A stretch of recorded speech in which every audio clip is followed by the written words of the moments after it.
the information session about the Michigan International Internship and Service Program.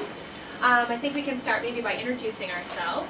My name is Kelly Nelson, and I'm an Education Abroad Advisor in the International Center's Education Abroad Office, and I am one of the administrators of the MIISP program. I'm Christy. I'm also going to be helping with the MIISP program this year. I'm a peer advisor in the International Center, and I'm a Master's in Social Work student. And I'm Bill Molding. I'm the head of the office, and I'm so pleased to have such a good group of people working for us. Great. And right now we have one of our past participants, actually two of our past participants here, Kelly. So she'll be presenting a little bit later about her experience, and then Celine over by the laptop will also talk a little bit about her experience as well. So moving on.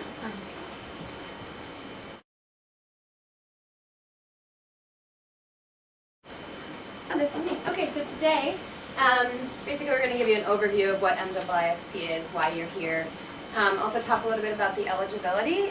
This is a program that would be at least a whole year, so we're going to talk a little bit about that. What we would expect of you, but then also what we think could be the benefits for you if you decide to participate.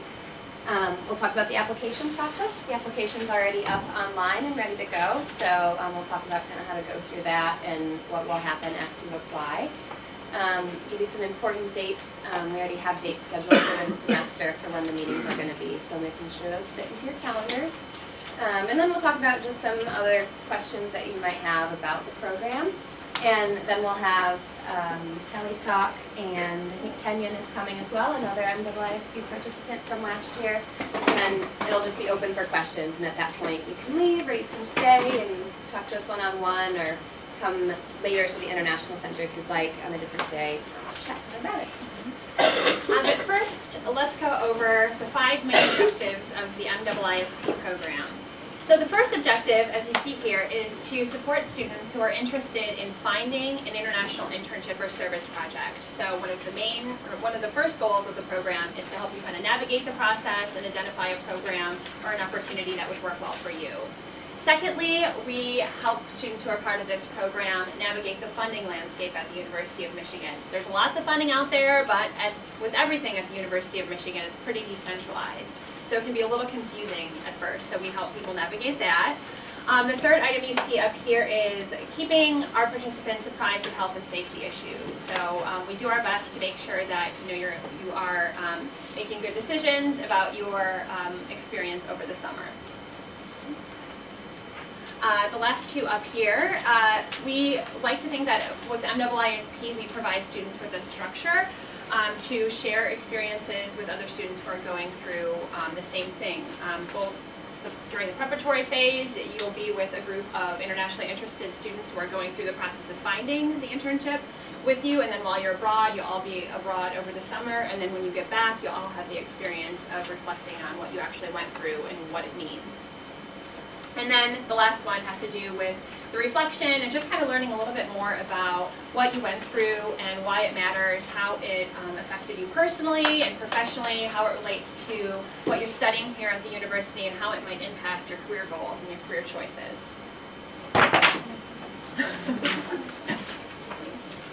All right, so basically the Michigan International Internship and Service Program, which, as you probably already heard, we call MIISP for short, is a program for undergraduate students who are interested in doing an internship or a service program abroad over the summer of 2013. The aim of the program is really to prepare students for their experience through a series of workshops that take place over the course of the academic year. So if you don't know already, the application deadline is October 1st, and the first meeting is mid-October. And from there we meet every 2 to 3 weeks to kind of go through the process together. Some of the first workshops we do include how the heck do you find an international internship or service program? Then how do you find funding? And then during the second semester, we focus a little bit more on some other cross-cultural things, like how to respectfully enter and exit the community. What are some challenges that you might encounter in a foreign workplace? Things like that. Let's see here. So in addition to the workshops, MIISP students also have individual advising with the advisors in the Education Abroad office. I think essentially you can view the program as intensive advising throughout the entire process of your going abroad. And while you're abroad, students maintain a blog about your experience. So we do have some prompts that we suggest, and then basically we just want you to be thinking kind of deeper about what you're going through and relating it to your studies and your personal life and your future, all that sort of thing.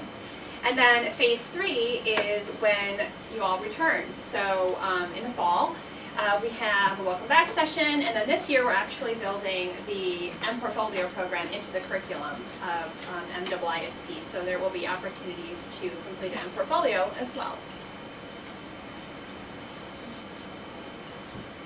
Oh, I'm sorry, that's still me.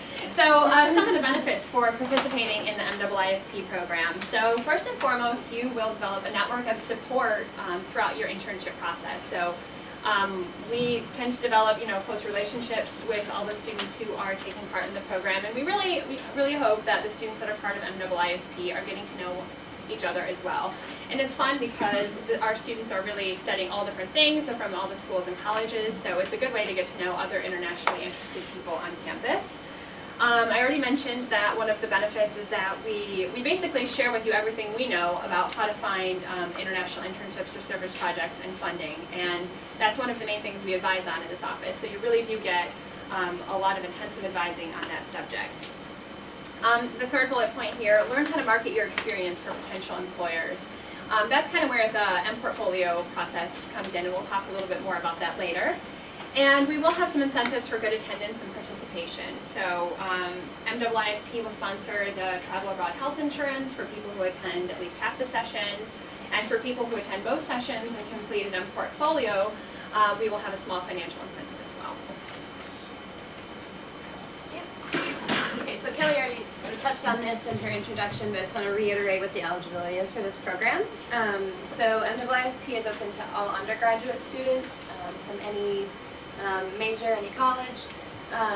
Also, it would be for people who are obviously interested in an international internship or service experience next summer, so 2013. But we do ask that you're returning to campus in the fall, so it wouldn't be available for seniors who are graduating and moving on.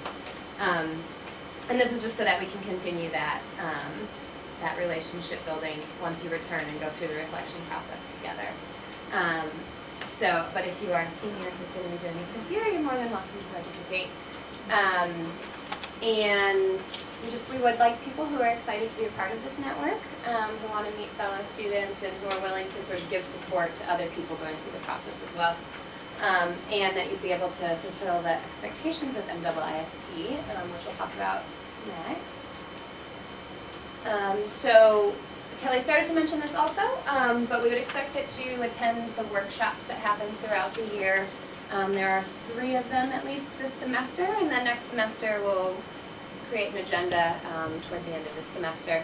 And like Kelly said, the workshops this semester are really focused on the logistics, and then next semester we'll focus more on how it is to enter community and really preparing, setting goals for that. We'd also ask that you attend some individual advising sessions with the staff in the International Center.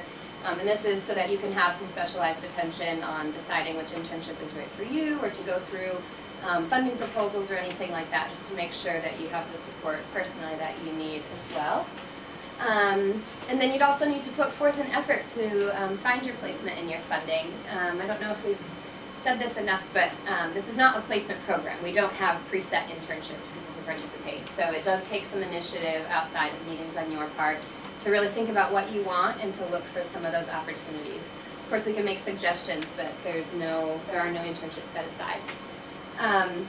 Also, then we would expect that you keep a blog while you're abroad. And like Kelly said, we do have some prompts, but the blog is really for your own experience too. It helps record what you did so you can look back at it in the future, but it also helps you to reflect on what you did and to share with other people, because once we go abroad, our network is all over the world, so it's how you can share with the other MIISP participants. And then we'll reflect on that blog too when you come back and sort of use that to build more of this M-Portfolio experience. And when you are back, we would also hope, like Kelly's here today and Celine, that you can present to future cohorts of MIISP about your experience and how it was. And completing an M-Portfolio. So on Oh, that, sure. on that note, I'm going to have my colleague Bill talk a little bit about why the whole M portfolio thing is important. Kelly found this very good cartoon here. This program we see as what's called high impact learning. That is, you learn a lot more when you go abroad in the first place, say for study abroad.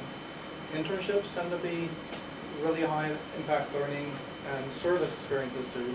So if you're doing an internship or a service experience abroad, it's really one of the sort of most intensive types of learning available. This is known through a number of research studies that have been published on this. And in the field of study abroad, we like to think that if you have a study abroad experience, that would be seen as advantageous by a future employer or when you apply to graduate schools. And, well, it is. In fact, there was a study done in 2011 showing that 60% of employers see an international experience as valuable. But it really depends on you being able to talk about the value of the experience in a way that makes sense and would be valued by the employer. So oddly enough, when you see these surveys, the employer will put the value of study abroad as not very high up in what's seen as importance. So study abroad by itself isn't valued, but the things that go along with study abroad, such as the ability to function in a cross-cultural setting, or to work comfortably with people who are different than yourselves, those are the kinds of things that employers really value, along with knowing your own subject really well, and that's where Michigan education really counts. So in this program, the reflection part of it and the M portfolio will help you to articulate the value of your experience in a way that really will bring out the maximum benefit for you and your future. Okay, so just to go into a little bit more detail about the M portfolio, has anybody done one before? By raise of hands? Do you know what it is? Have you heard of it? No? Okay. Some of you have, some of you haven't. So I'll just sort of explain it. It's a reflection process that you do sort of throughout an extended period of time where you reflect on your personal experiences and in the end sort of develop what they call a philosophy statement. So how you look at the world and then how all of your experiences connect. So we would be using this in terms of your international experience would definitely be one of your experiences that contributes to you as a person. And basically, as it says here, the M portfolio just really helps us be able to articulate what we value and believe and how all of our experiences are connected. So as Bill was mentioning, it can help you practice articulating so that can be really important when you're applying for grad school, when you're applying for jobs, when you're filling out funding proposals. Why are you doing something is always the core question, or why did you do something, or what did you gain from it?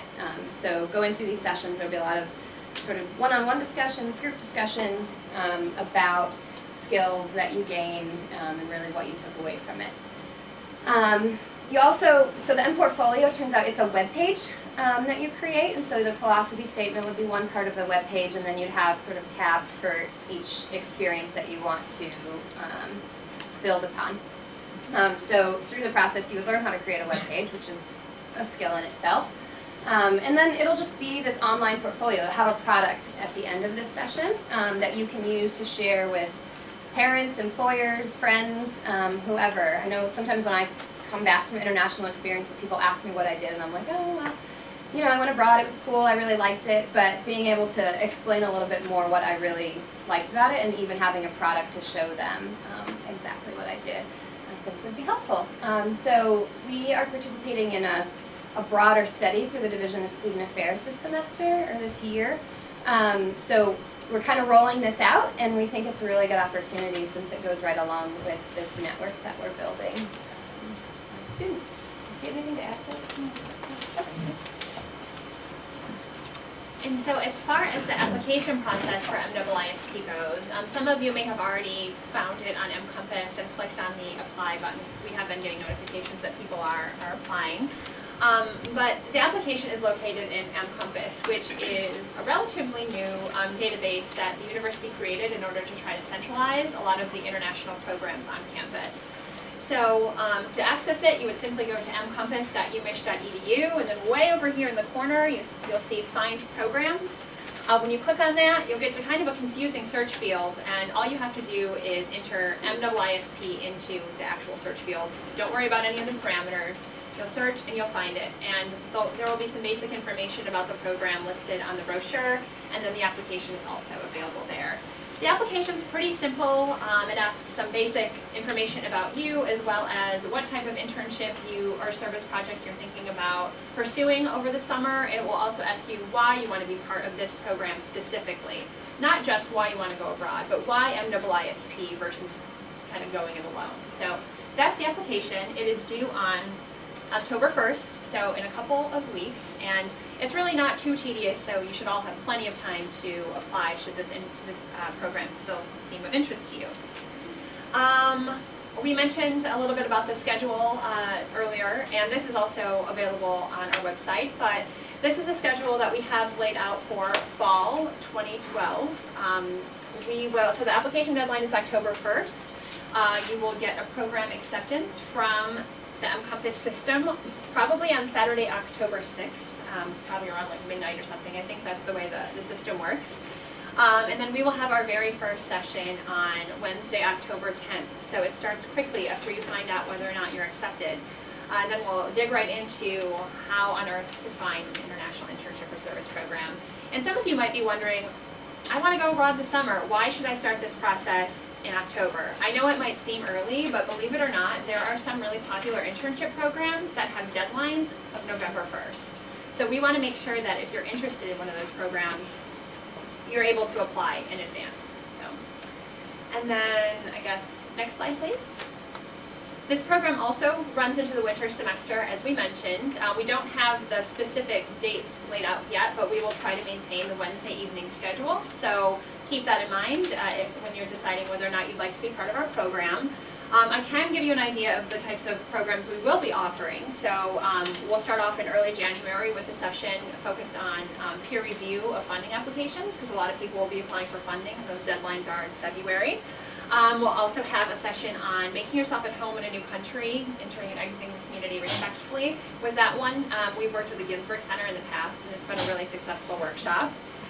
Challenges in the international workplace is one in which we have past participants talk about some of the bumps that they experience in the road and how you can prevent those. And we talk a little bit more about ways in which workplaces can differ depending on what culture you're in.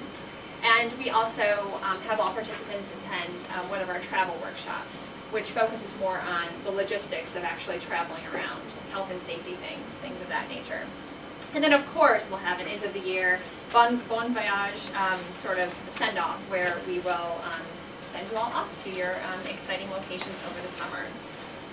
And as far as dates are concerned, I think one other thing to mention is that because everyone is going to be doing a different program and going to their own location, there's not one set date for when people are going to be going abroad. So some people are going to be leaving on May 1st to go abroad. Other people aren't going to be going abroad until mid-July. It just depends on the program or the opportunity that you either apply for and get or seek out. And as far as the duration of the international experience, that also varies. We ask that participants find a placement that's at least 4 weeks in duration. We think that's a good minimum for a work abroad experience. But again, we have some people who go abroad for 4 weeks and others who are abroad pretty much the entire summer. So it really kind of runs the gamut. All right, now I think we're to the frequently asked questions section, where we're going to go through some questions that we very often get about the program and try to clarify some of those for you. So the first one, am I guaranteed an international internship or service placement? No, we cannot guarantee that you will get a program, that you will get a placement.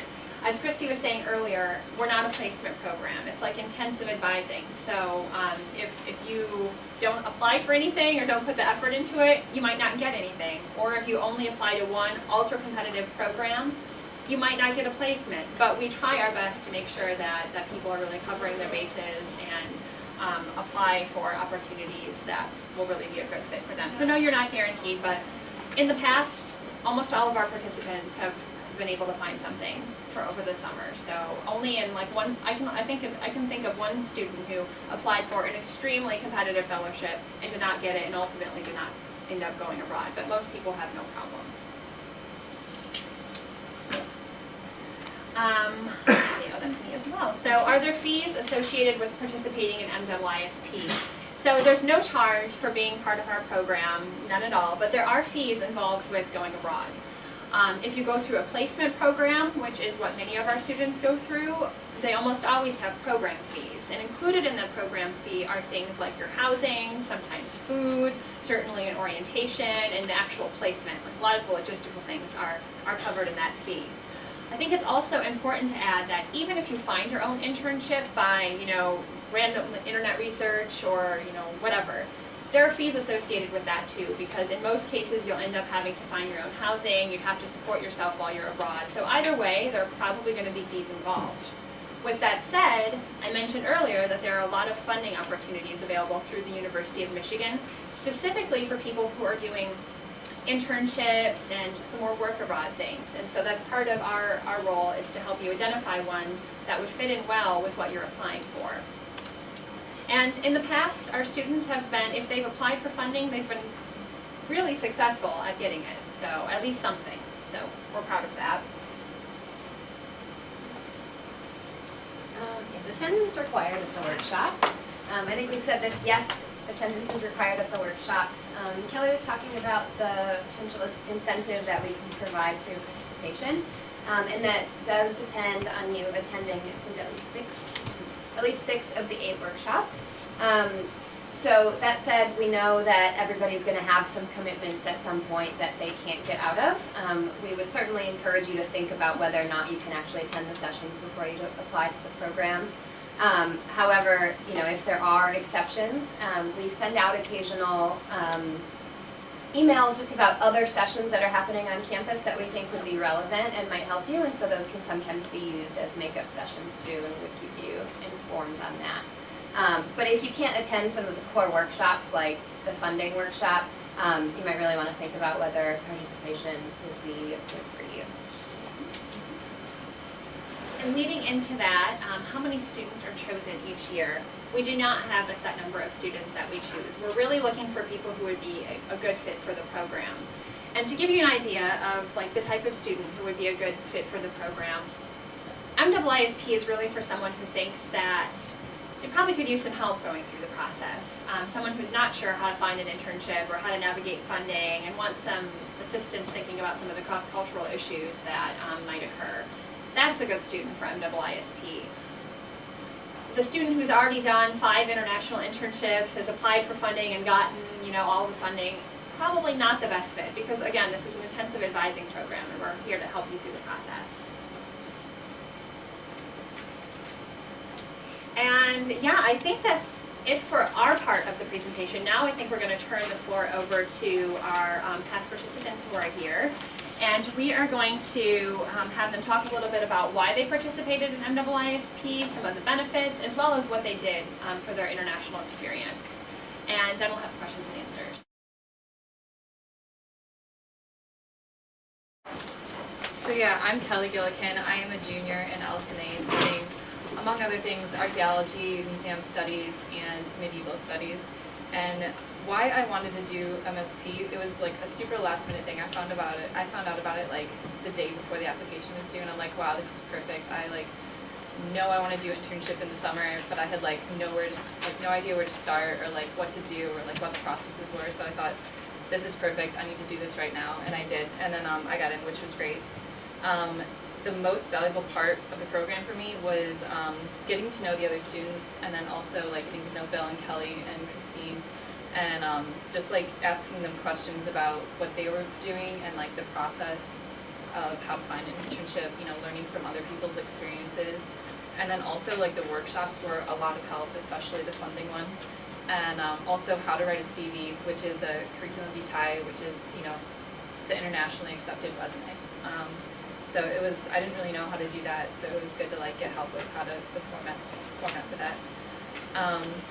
Okay, so my international experience was, I went to Dublin and I did an internship at the National Folklore Collection at a university, and it was really great.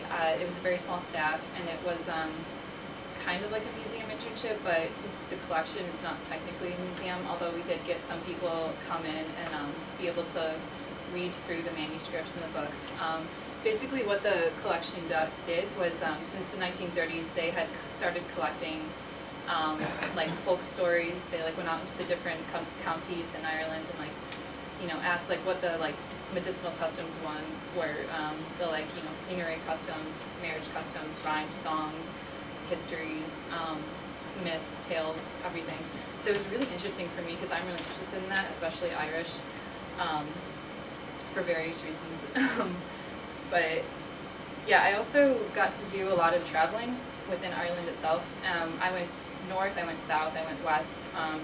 I also made a lot of really good friends through the program that I went through, which was ELI, or Experiential Learning of International. They were really good about finding me a place to live, and then getting me into contact with their other students so that I was not completely alone, which was really great. So what I took away from the experience was how to just kind of like be completely on my own in another country, and you know, having to be really outgoing just to like make friends and make connections with people. You'll find when you are abroad, you kind of find out who you are a little bit when you're away from your family, your friends, your country. You discover that you might, you know, do this a little bit differently than you thought you would. Also, I made so many good friendships with all of my travels that I still keep in contact with. So it's really great to just have those experiences, just internationally, but also in the workplace. Forgot about that.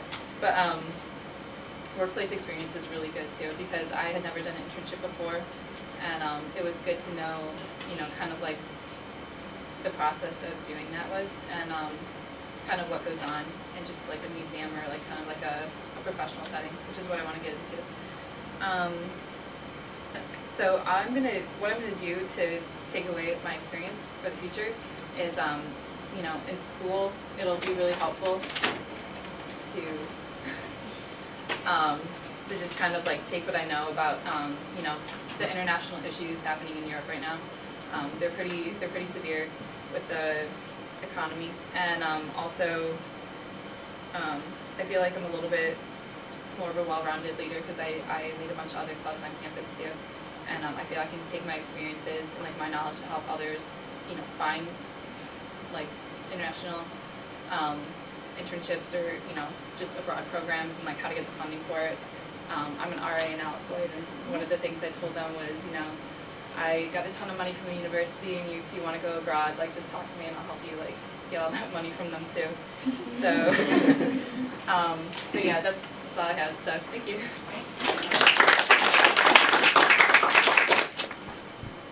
Hello, I'm Kenyon. I'm an aerospace engineer minoring in German. I'm a senior this year, and my internship this summer, I was in Schwäbisch Gmünd, Germany for 3 months working for ZF Systeme.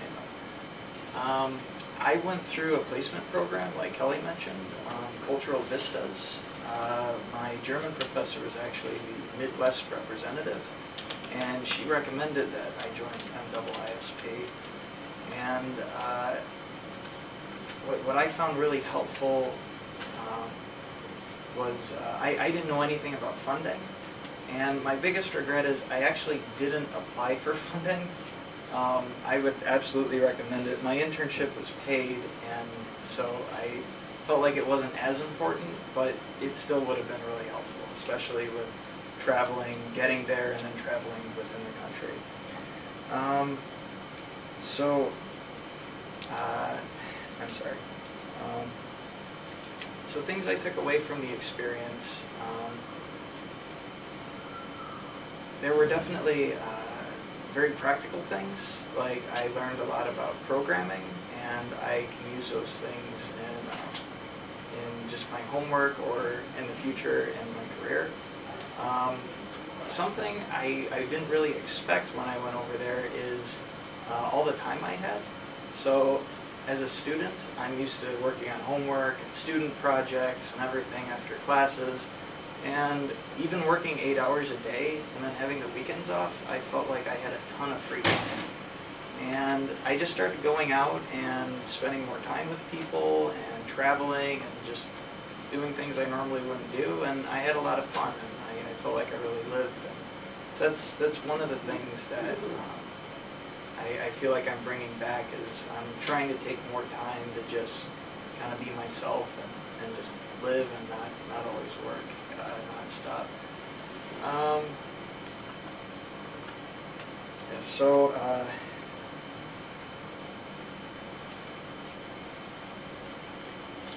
should I say more about the internship?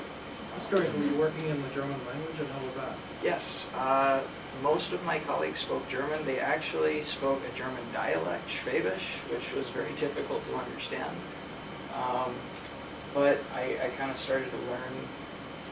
I mean, I started to be able to understand it more. I still can't speak it myself.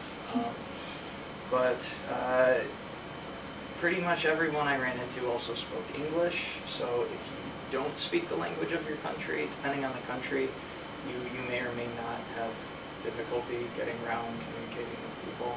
I know I was on a train to Berlin, and I had fallen asleep on the train, and the announcement that we were stopping woke me up, but I didn't hear what the stop was, and I needed to switch trains in Hanover, and so I was just like kind of dreary, just coming out of the sleep, and I asked an old woman, is this the Hanover stop? And she just looked at me like, and a woman next to her said, yes, this is Hanover. And the woman, the old woman I asked, looked at her and said, was hat er geflogen? And so she asked, what did he want? Because she didn't speak any English. And so, of course, there were other people who spoke English, and they told me. And I apologized to her in German afterwards. So, but yeah, but working in, so like I said, if I was really in trouble with something, I could ask in English and get clarification. But people were willing to try and speak more slowly and clearly with me in German too. And they were willing to repeat things a lot. So I didn't have a hard time getting along with people and communicating in the office.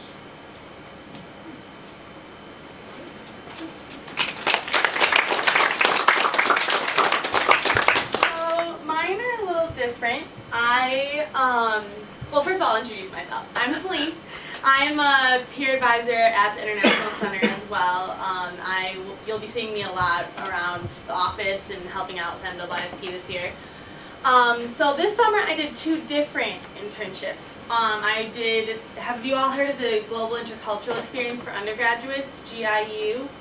Well, I had done the program in the past as a participant, which made me eligible to be nominated and apply to be a student fellow for one of the sites this year. So I went to Ghana and was basically the assistant to the professor for the field site with 15 other U of M students. And I did that in June, and then in July and part of August, I went and worked for the Inuit Circumpolar Council in Alaska, which isn't international, but it was an international organization because they span Canada, Greenland,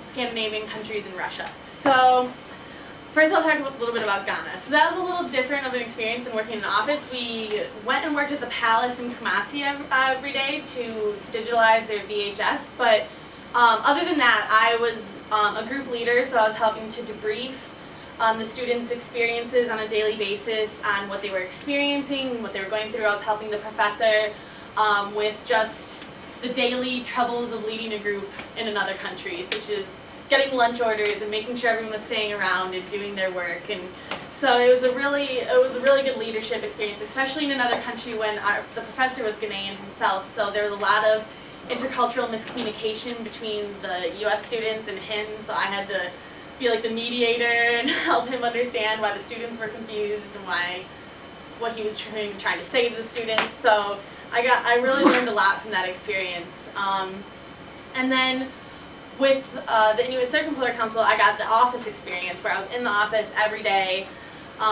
writing a report for the organization, giving them recommendations. And that was a really good experience because I worked in an office of only 6 other people, 2 other interns and myself, so it was really small.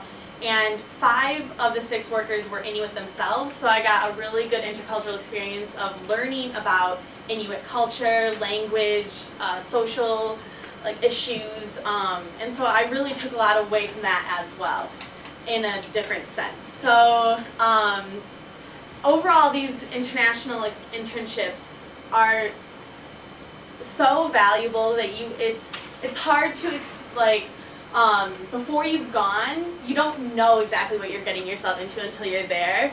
But that's why these programs are here to help you, because it is going to be intense, and you're going to get an experience that you've never had before in terms of communicating, in terms of work experience, in terms of what you're going to bring back to the university in the fall. So now, hearing everyone's experiences with their internships, it's really great to be a part of MIISP and hear from the other students from what they've got, because now you can take that with you as well, and that's why I enjoy being a part of MIISP as well as internships. So, yeah.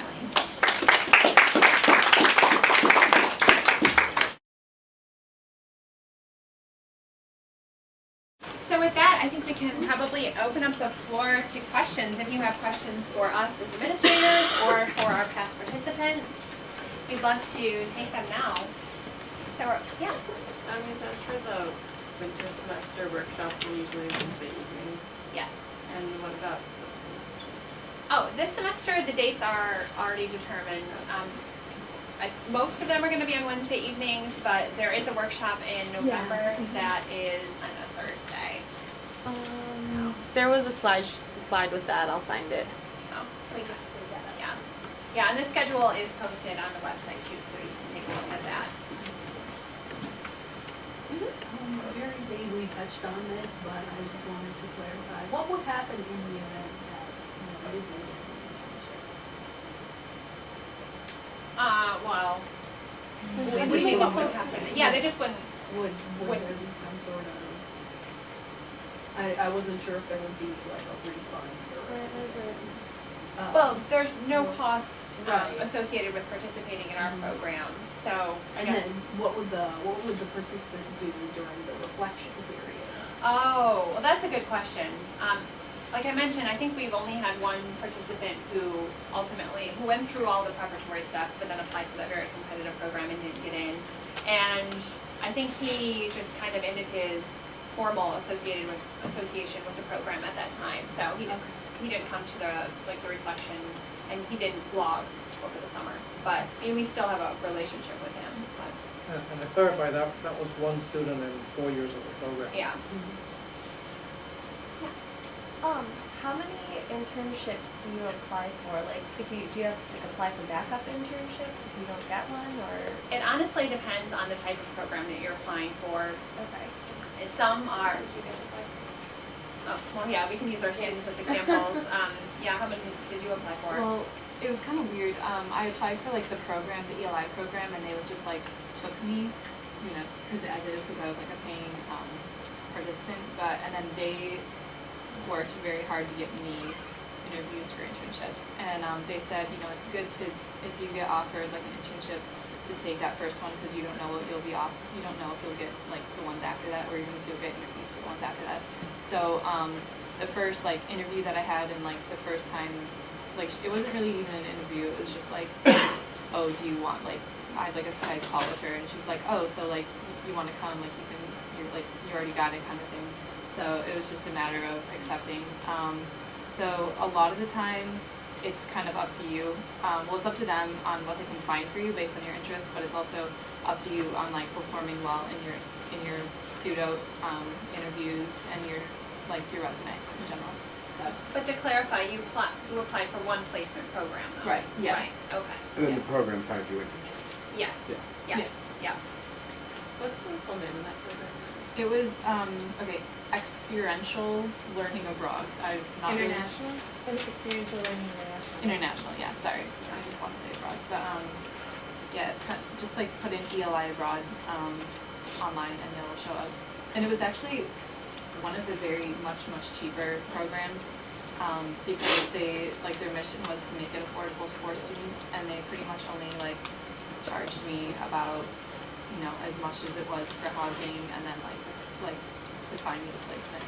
And if I did the home state, it would have been a little bit more with food. But other than that, like it was pretty cheap compared to a lot of the other ones.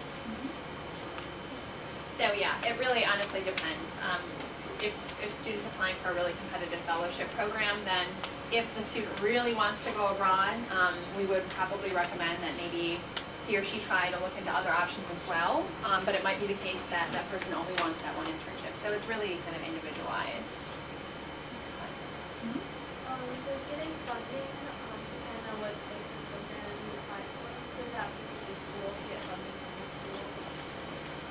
Yeah, I would say that opportunities for funding probably do depend, well, they depend on several factors, but the type of placement or the type of internship that you're applying for probably does matter because there are lots of offices on campus that have funding. And one thing that we talk about during the funding workshop is that it's important to, kind of strategically apply for funding. So if you're going to China, for example, you would want to apply for funding through like the Center for Chinese Studies. You obviously wouldn't go to an office that has nothing to do with China and nothing to do with international opportunities. Like you wouldn't go to the Center for European Studies to look for funding there. So yeah, in some ways you do have to be a little bit strategic about where you're applying. And that's part of where we come in when we meet individually with the students. If they're interested in applying for funding, we let them know what offices on campus would be appropriate based on what you're applying for. And then sometimes individual departments, like your concentration departments, have funding set aside for their students to go abroad, regardless of the type of internship that they're doing. So much depends. Sometimes the funding is merit-based, sometimes the funding is need-based. So it kind of depends. I think ultimately the key factor in getting funding is that the internship you're choosing is really related to you and that you're able to express that. So I guess that no matter what funding you apply for, if you're applying through a placement program or something, you need to be able to explain why that placement program and why the internship you're applying for is going to be relevant. One thing that almost all of the offices at the university look for is, as Christy was saying, a connection to your studies here and then a connection to your future, like what's next. So that's something that is really important to be able to communicate. How many people have been in the program in the past? Oh gosh, a total number, I'm not exactly Or sure. like This per past year. year, this past year we had 18 participants go abroad. When we first started, we had just a handful. So it's continued to get, gradually larger over the years. Yeah, go I ahead. know different people are in different processes at the Yeah. same time. So let's say you've already found an internship placement program Mhm. somewhere. So then how would that affect, say, what you're first advising? What is the nature of it? Like the individual advising Yeah. appointment? Well, I mean, if you already know exactly where you're going and what you want to do, then I suppose the next topic of conversation might be funding or other things surrounding, preparing for that experience, or just even making sure that you've considered all the options that are out there. Yeah, if you do this, does it have to be like an internship or service? Like, so I was looking at like the Summer in South Asia Fellowship and stuff, where it's more like independent study things. Can you do stuff like that as well and do MIISP? Yes, actually, one of our, a couple of our past participants did that. Okay. Yep. So, and actually that program is fairly independent as well, so I think our past participants who did that as well as MIISP found it really helpful to be able to talk through their application and their ideas with us as well. All of these sound like, all the three that were presented sounded like internships. What would be an example of like a service base that you could get? Sure, yeah, no, that's a good question.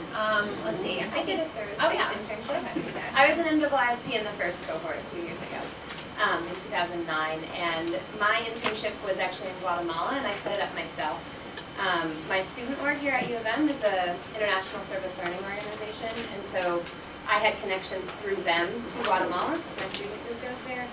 So I applied through funding, University of Michigan, so that I could get there and work with the nonprofit that my student group works with there. So I was working on sort of like volunteer coordination for them, for festivals that they put on, and also starting to build the relationship for my student org. And I also did another service internship this past summer through Cross Cultural Solutions, which is similar to ELI is another placement program. And I was in South Africa working actually with the Cross Cultural Solutions office on their programs. So they exist. Internship placement programs exist. Service placement programs exist, but we can also talk about how outside of placement programs you can find service. Yeah, another example of a service placement that one of our participants did 2 summers ago, she was in Tanzania working at like a prison school with children, so kind of teaching English and teaching other things as well. That was really related to her career goal, which is to work in juvenile detention centers in the future. So, yeah, that's just an example. And I should also say that on our website, we link to the MIISP blog, and that blog centralizes all of our students' blogs. So if you have some time, click on that and maybe just glance at or read through what all of our students have done in the past. Through that blog, you can find even the first cohort's blogs. So. Any other questions for the group? Okay, wonderful. Well, again, thank you all for coming. And if you have any more questions, please don't hesitate to get in contact. All of our contact information is on the agenda you all received. Thank you.